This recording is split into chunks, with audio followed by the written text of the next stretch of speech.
Thank you to my channel members and Ko-fi supporters that make these videos possible. Hello everyone.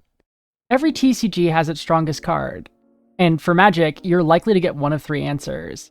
Though, only one of them stands out among the rest due to its widespread availability and legality in Magic's most popular format. Today, I'm going to talk about Sol Ring, whether or not it should be banned, and more importantly, whether or not you should be running it. Sol Ring is a 1-mana artifact that can be tapped to produce 2 colorless mana. It's not hard to see the power of this card when you start playing 4-drops on turn 2. Now, I used to be firmly in the camp that Sol Ring should be banned in Commander, but with the more Magic I've played, the more I've seen reasons for the ring to stay.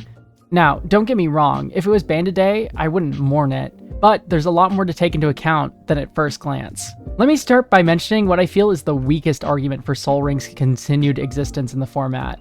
That is the notion that banning Sol Ring would make every precon illegal out of the box.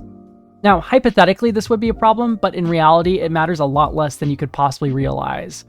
Firstly, I'm hard-pressed to imagine a table that wouldn't let a brand new player, or actually any player for that matter, play with an unmodified precon. Even if you were to roll up with a Savine precon today, the home of the now banned Dockside Extortionist, I have a hard time imagining a table that would say, take the Extortionist out of your deck before you play. Even if we live in that world, legitimately how many new players do you know haven't made at least a couple swaps to the precon they bought? Sure, for the first few times, the new player's deck might be a carbon copy of the list Wizards of the Coast put out, but in my experience, typically players will have made a couple swaps even early in their Magic careers. Now, that being said, the argument is still at least somewhat compelling, but I find that it's better to defend Sol Ring based on the gameplay it creates instead of structural stuff. For me anyway, part of me likes that Sol Ring isn't banned, because I find Sol Ring can actually create some pretty fun play. Now wait, hear me out on this one, because I genuinely have some thoughts to back this up. I'd like to first mention the fact that Sol Ring makes people play poorly. This is a trend I've seen consistently throughout Commander. Risky keeps is already something I hear every other game, and Sol Ring exacerbates this greedy mulligan mindset players have. People with the Sol Ring in their opening hand might not want a mulligan, even if it's a 1-lander, or a hand that doesn't have all their colors, or they might keep Sol Ring in a flooded hand and never draw action.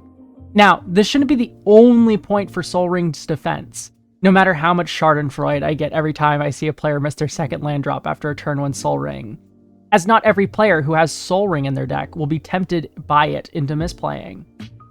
You can control it by having good discipline, but do you know what you can't control? Your opponents. Sol Ring has a serious legacy that precedes it, for good reason. The card is broken. What this means, though, is that when a player drops an early Sol Ring, unless the rest of their hand is jam-packed with interaction and power plays for the next few turns that lock the game in a major way, they officially have all eyes on them, and they might actually be the first one to lose, the archenemy effect. The high variance of Commander also makes it so it's not seen every game. A lot of people were wondering why Sol Ring dodged the ban when Mana Crypt, Dockside, and Jeweled Lotus ate it. The answer was that the ban wave wasn't trying to eradicate explosive openers, just lower their frequency. Sol Ring was just the natural choice to keep. I think it's fine when there is an explosive play, so long as it's not every game. To add more to this point, I genuinely think as well that Sol Ring is good for the jankiness that Commander promotes. When the Worm player gets a lucky Sol Ring opener at the table, it can level the playing field against more powerful decks. Sol Ring can act as an equalizer here, and when the luck goes opposite and the stronger deck gets it, it's not as impactful as it would be in a weaker deck. Simply put, it increases the variance of Commander even more so, which you can't deny is part of the point of the Commander format, it being singleton and all. While I genuinely believe all these points, there is still one major fact about Sol Ring's existence in Commander that I really enjoy. The drive to build decks that lack it. I'm not talking about polymorph artifact decks either, or Cascade or Karuka companion decks. I am talking about decks that don't need a burst of mana or have other more important mana engines. For example, I don't run Sol Ring in Iara or Farrakha because it doesn't meaningfully power out either of those commanders faster than a Mana Dork would, and they are also both color-intensive decks. Farrakha needs specifically black-green to be activated and hates non-creatures since they're useless when they're milled, and Iara has many cards that require black-intensive costs.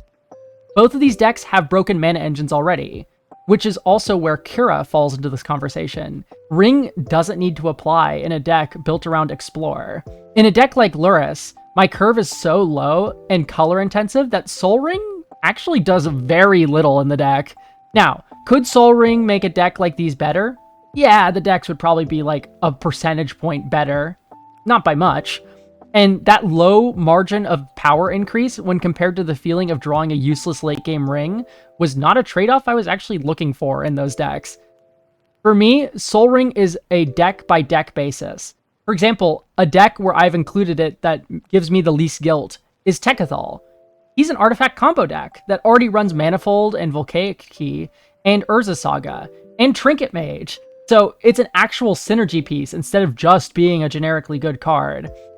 Which it also does. But anyway, this is the trend I've been seeing recently, at least with people I play with, that Sol Ring doesn't get added unless the deck desperately needs ramp, or it has some synergistic play with other pieces in the list. Anyway, I'm out of things to talk about with Sol Ring.